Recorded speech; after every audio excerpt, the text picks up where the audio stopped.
A lot of my friends would probably envy me. While still quite young, I inherited a lovely apartment, and my father pulled some strings to land me a solid job at his company. But the real jackpot, I had a stunning wife. I met Lily back in college.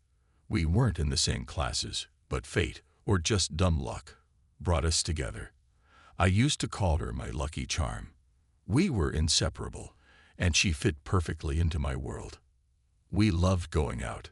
Parties, fancy soirees, elegant banquets, you name it. Lily was a free spirit, the life of any gathering. She adored dancing, never shied away from karaoke, and didn't mind the occasional hookah lounge. As time passed, though, my enthusiasm for all that started to fade. Work consumed me, deadlines piled up, reports never seemed to end. But Lily, she hadn't lost her passion for it. If anything, she seemed to love these nights out even more than before. I didn't mind. She always came home glowing, eyes sparkling, face beaming with excitement. Our apartment constantly carried the scent of different perfumes, sometimes so strong that it lingered all the way into the bedroom. I could always tell what fragrance she'd chosen for the evening. We often picked out her outfits together. I actually enjoyed tagging along to boutiques and jewelry stores, helping her choose accessories. Lily had a thing for silver and little trinkets, not necessarily expensive, just things that caught her eye. Her dresser drawers overflowed with them. I never kept tabs on what she bought or when, but one particular piece caught my attention. A gold necklace with an emerald, elegant, expensive looking. I spotted it on the table while searching for my keys. At first, I didn't think much of it, but something nagged at me. I was sure I'd never seen it before. That evening, I found Lily in the kitchen, busy with dinner. Wrapping my arms around her from behind, I kissed her neck and murmured, "Been shopping lately, babe?" She barely shrugged, a small, knowing smile playing on her lips. "No, why? Just noticed an emerald necklace. Doesn't ring a bell." "Oh, that. It's my mom's jewelry. She wore it when she was young. I wanted to try it on, but I never really got around to putting it on." If I had any doubts before, if there was even a trace of jealousy gnawing at me, they disappeared. I chalked it up to exhaustion, my mind playing tricks on me. I let it go. Big mistake. I should have paid closer attention.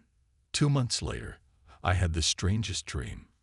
It was like I wasn't really there, just an invisible spectator watching my wife stroll through a park with some guy. She laughed, whispered something sweet, looked at him the way she used to look at me.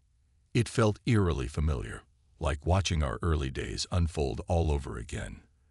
The way they kissed, the way he held her. Young love, wild and carefree. She even dressed differently. Short dress, bold makeup, laughter ringing through the air. And there, catching the sunlight on her chest, was the emerald necklace. I woke up feeling uneasy, but by morning the feeling had faded. Over breakfast, I decided to turn it into a joke.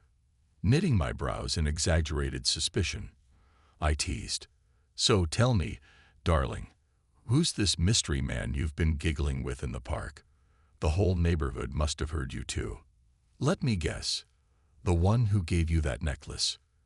But my little joke took an unexpected turn. Lily's eyes widened in shock. She stared at me, frozen for a couple of seconds, and then, as if startled into speaking, blurted out, "Your mom told you, didn't she?" The kitchen fell into a heavy silence. She sat there, bracing for my accusations, while I struggled to process what just happened. So much for an innocent joke. The divorce went through quickly. The only real snag was splitting the assets, but honestly, I didn't care. I was more than willing to give up half of what we built together, anything to put Lily's betrayal behind me. When people asked what happened, I simply said I had a prophetic dream. That was enough to shut down further questions. She'd always sworn she only wore silver, claimed gold didn't suit her, that emeralds weren't her thing. And yet, in that dream, there they were, shimmering against her skin. It still amazes me how something so trivial unraveled everything. But oddly enough, I look back on it without bitterness.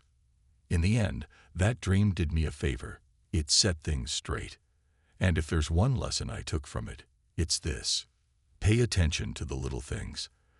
They might seem insignificant, but together, they form the bigger picture. And sometimes, all it takes is a single loose thread to make everything fall apart.